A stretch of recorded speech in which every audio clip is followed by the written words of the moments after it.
வணக்கம் முருகன். தமிழக வெற்றி கழகத்தினுடைய தலைவர் விஜய் அவர்கள் திருச்சியில முதல் பிரச்சாரத்தை ஆரம்பித்து சிம்போனிக்கு இசையமைத்திருக்கின்றார். அதை பற்றி சுருக்கமாக பார்க்கலாம். வீடியோவுக்கு சப்ஸ்கிரைப் பண்ணி சேனலுடைய வளர்ச்சிக்கு உதவுங்க. கூடவே பெல் பட்டன் ஆன் பண்ணுவீங்க.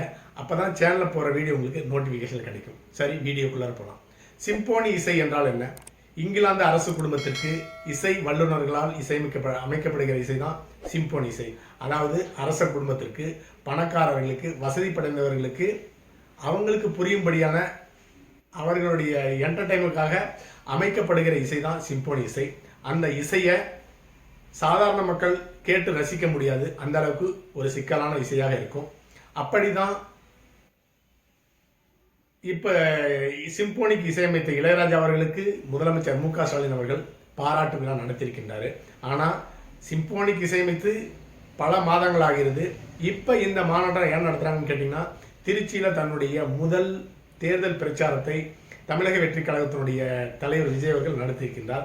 அதற்கு போட்டியாக, அதாவது சாதாரண மக்களும் இளைஞர்களுடைய மனதை அந்த கவனத்திலிருந்து திசை திருப்பணும் அப்படிங்கிறதுக்கு காரணத்துக்காக அதே நாளில் இளையராஜா அவர்களுக்கு பாராட்டு நடத்திருக்கிறாங்க. சரி, சிம்போனி இசையை தமிழ்நாட்டில் இதுவரை எவ்வளோ பேர் கேட்டிருப்பாங்கன்னு கேட்டிங்கன்னா, அதிகபட்சமாக ஒரு 1000 பேர் சிம்போனி இசை கேட்டிருந்தா அதிகம். ஏன்னு கேட்டிங்கன்னா, அந்த இசை மக்களிடம் போய் சேரவில்லை, அவங்க ரசிக்கலை. அதனால் அவர்கள் தவிர்த்துட்டாங்க.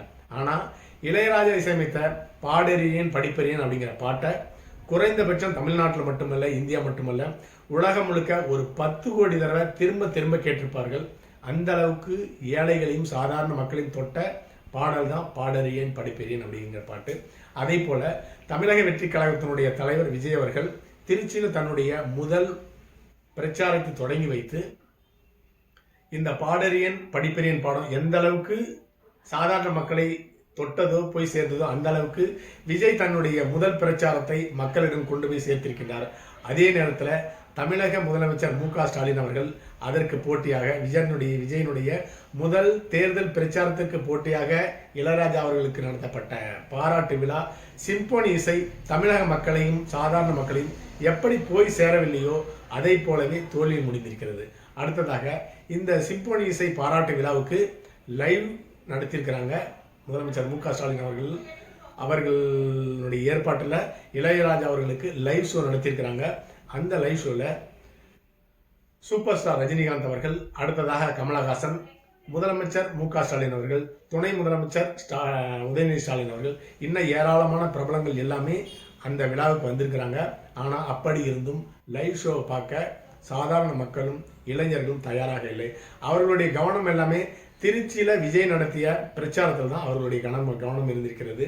அந்த வகையில் விஜய் அவர்கள் திருச்சியில் நடத்திய அந்த முதல் தேர்தல் பிரச்சாரம் வெற்றி பெற்றிருக்கிறது. மு.க. ஸ்டாலின் அவர்கள் இளையராஜாவுக்கு நடத்திய பாராட்டு விழா அப்படிங்கிறது தோல்வி அடைந்திருக்கிறது அப்படின்னு தான் எடுத்துக்கொள்ள வேண்டும். அடுத்ததாக விஜய் அவர்கள் பேசுவதற்காக மைக் எடுத்த உடனே பேச ஆரம்பிக்கிறாரு. ஆனால் அந்த மைக் வேலை செய்யலை. அந்த அளவுக்கு திராவிட முன்னேற்ற கழகம் இறங்கி வேலை பார்த்துருக்கிறாங்க. விஜய் அவர்களுடைய அந்த பேச்சை, இந்த பிரச்சாரத்தை பொய்யாக்க வேணும், மக்களுடைய ஒரு தோல்வி அடைந்த ஒரு பிரச்சாரமாக ஆரம்பத்திலேயே இருக்க வேணும் அப்படிங்கிறதுக்காக தான் மைக்கே வேலை செய்யாதவருக்கு இறங்கி வேலை பார்த்துருக்காங்க. இது எப்படி இருக்குன்னு கேட்டிங்கன்னா, பெரியவங்கள்லாம் அனுபவம் வாய்ந்தவங்கலாம் சொல்லுவாங்க, தாலியை ஒழிச்சு வச்சுட்டா கல்யாணம் நின்றுடுமா, நிற்காது. அதே போல தான் விஜய் அவர்களுடைய முதல் பிரச்சாரத்தில் மைக் எடுத்து ஒளி வச்சுட்டா, வேலை செய்யாமல் செஞ்சுட்டா விஜய் அவர்களுடைய ஒட்டுமொத்த அரசியல் வாழ்க்கையும் ஸ்தம்பிச்சு போயிடும் அப்படின்னு சொல்லிட்டு திராவிட முன்னேற்ற கழகக்காரங்க நம்புறாங்க. குறிப்பாக தலைமை குடும்பம் நம்புது.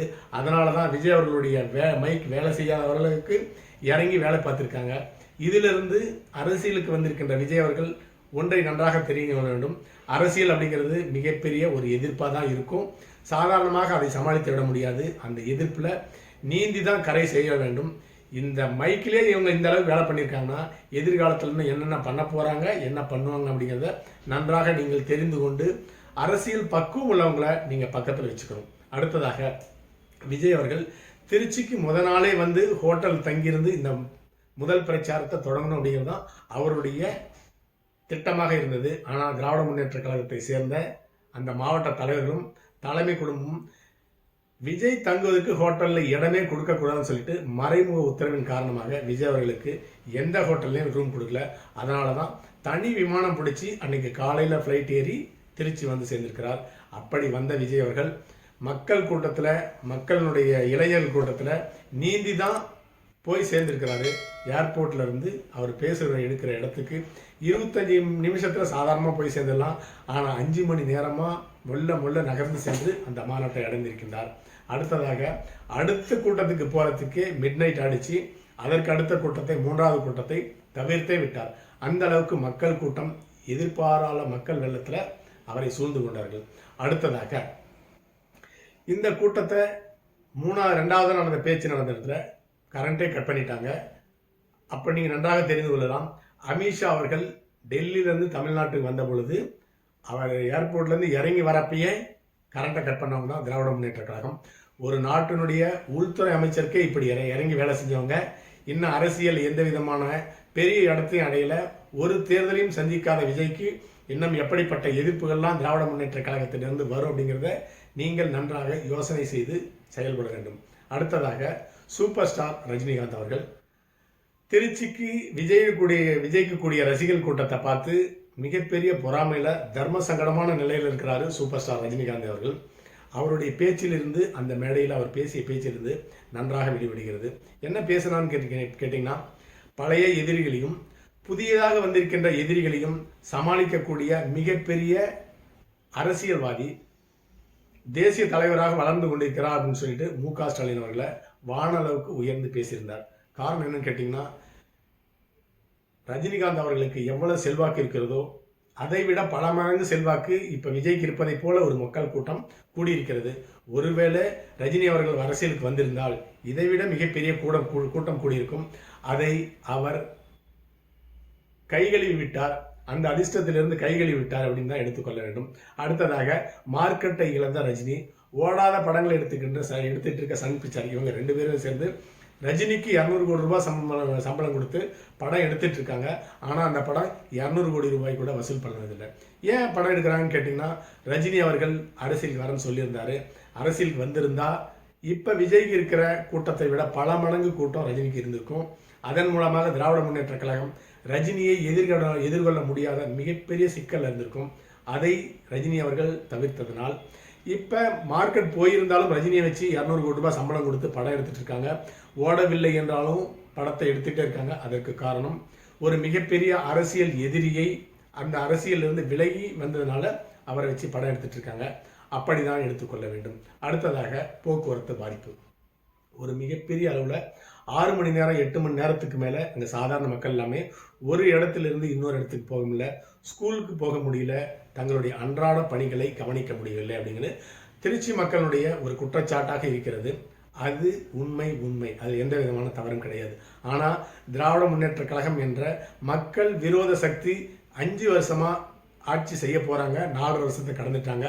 அதை விட மிகப்பெரிய கொடூரமோ ஒரு சிக்கலோ ஒரு தடையோ இந்த விஜயனுடைய வருகை திருச்சி மக்களுக்கு ஏற்பட்டது கிடையாது. ஒரு 6 மணி நேரம் ஒரு நாள் தடை ஏற்பட்டது, சிரமம் ஏற்பட்டது உண்மைதான். ஆனால் திமுக 4 வருஷமா சிரமத்தை கொடுத்துட்டு இருக்கிறத கம்பேர் பண்ணி பார்க்குறப்ப அது ஒரு மிகப்பெரிய சிரமம் கிடையாது. அடுத்ததாக ஊடகங்கள்.